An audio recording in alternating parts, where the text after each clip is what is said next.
It is official. The Detroit Lions are adding offensive line depth post Frank Ragnow, and they're doing it by signing offensive lineman Tristan Corlin. So let's get right into it. So yes, today we got some Lions news, and some very exciting news, I might add. A guy that we talked about yesterday, I think it was the second player that we brought up in our interior offensive lineman options post Frank Ragnow. I assume that they would add some sort of depth. I just didn't know exactly how they were going to go about it. But Tristan Corlin is a player that I've had on my radar for the last couple of off seasons, not just right now, but last year as well. And a year later, he has officially signed, and I think this is the perfect time to bring in the 27-year-old interior offensive lineman. He initially caught my eye because of his effectiveness that he had in a limited amount of snaps. You go 2 years ago, he's holding it down at left guard, plays 320 snaps. He only allowed 9 pressures that season, and only 3 of those games had multiple pressures. One game was 1 pressure. So for multiple games, he allowed 0 pressures. He was incredibly consistent and efficient. You felt like you knew exactly what you were going to get, maybe some limitations and some of the movement skills, but you know what you were going to get. And then this past season, he's holding it down for the most part at right guard, and you get a lot of similarities across the board statistically.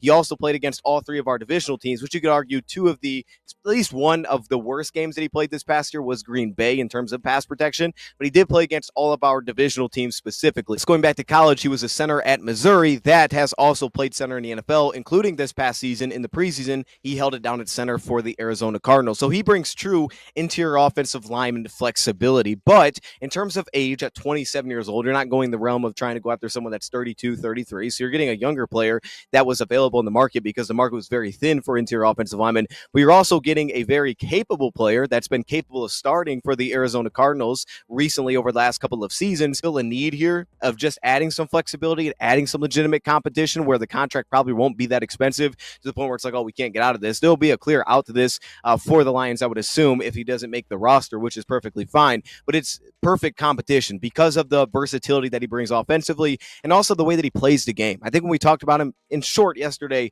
we talked about the grittiness and the competitiveness of the player and how noticeable that is, and that is the perfect fit for the Lions. So this, of course, makes a ton of sense that the Lions would go this route. I'm just happy to see that's finally happened. The 6'3", 313-pound offensive lineman that, to me, let's get into some of my quick notes here, and then we can do a further breakdown down the road. But just some of the quick notes that I have from this player. As mentioned, he's a little bit sluggish to me when you talk about creating depth and pass protection. His range can be a little bit limited as well. But the thing that he does well is he gets off the ball very quickly, and this is both as a run blocker and a pass protector. I brought up yesterday the run angles that he plays with, the consistency for positioning, and a lot of that comes back to he is on time. He is constantly off the ball as he should be, positions himself very early for the run, and in pass protection, he quickly gets himself square so that he can settle in and create an anchor early in pass protection. But that get-off quickness is very noticeable. It's very consistent for a guy that doesn't feel overly athletic. He's a little bit more of a stout build, but it's really good for an interior offensive lineman. He's got a stout, thick build, thick in the lower body, which is great. He just absorbs contact. He does lack some stunt recovery for me. So again, range can be a little bit of an issue. Also, I think you'll see this in sustain. Sometimes his inability to sustain, especially at the second level, redirecting to connect with blocks, or also just being able to stay latched and show some of the flexibility to stick with guys can be a little bit of an issue as well. But he's shown the versatility to be utilized in pretty much any look offensively. You can utilize him in combo blocks, have him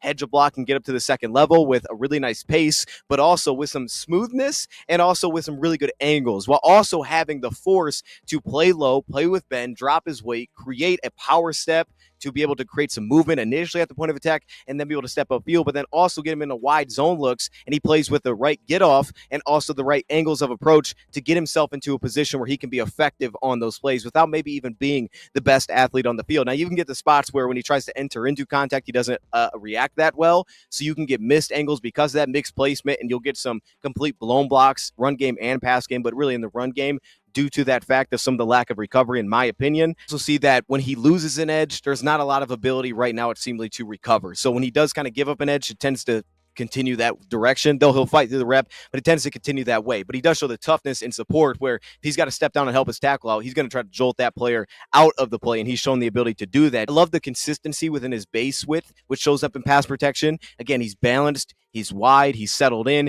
He does get jolted early. His lack of length at 30.5 inches, though he's on the interior, which is better, he does have a lack of length. He tends to allow guys to get up in his chest. This can also happen in some as a run blocker, but he attacks pretty well with angles there. It's more so as a pass protector. Guys can get in his chest, create some early separation, and really create early jolts at the point of attack. However, he does a nice job being able to recover with some real stoutness in his game. The powerfulness at the point of attack that he showcases where he can convert into some power, and again, the lower body strength that he has to to be able to create an anchor. To me, he does a great job of getting square, 2 blocks to take on in pass protection. He does a really good job of taking on the entire block. And now, in terms of some of the body control that he actually shows really nice control into the second level, some really good fluidity, movement skills there. You're not going to have a guy that's going to be able to maybe always bounce from block to block or redirect in some short area spaces. That gives him more problems, right? When he has to redirect quickly in some small spaces, he's going to lack the ability to find connection there, I think, more often than not. But he's very natural as a puller. You can get him out as a puller, and he's very natural. He gets out the ball with really good timing. So you can really use him in anything, schematically speaking, because of that. And he also plays with some nice balance in the lower body, just the way that he's proportionately built. He could tend to get caught a little bit wide with his hand usage as well. But when he does find a latch, he does have the strength to latch with some real strength, as well as an ability to sustain through his ability to just absorb contact as an offensive lineman. I think there's some stiffness, and I think there's also some real ability to get cross-faced where he can't really react in some of those short area spots. Really show the adequate bend that you'd be looking for, some of the lean that you look for as a movement piece. But overall, it's a scheme versatile piece. It is a tough, gritty blocker, and it's at a spot that we absolutely need it. My expectation would be that he's going to come in to compete at guard, but his guard flexibility is huge for the Lions, that he can play both guard spots naturally. You could look at him as a left guard if you want to, based on the strong 2023 season that he had, and you could have him come in, maybe push Mahogany to a different spot, or you could put him at right guard and have him compete there. And if you wanted to try it, you can give him snaps at center because he's done that before. So not only is this perfect for right now, it's also perfect based on what we have.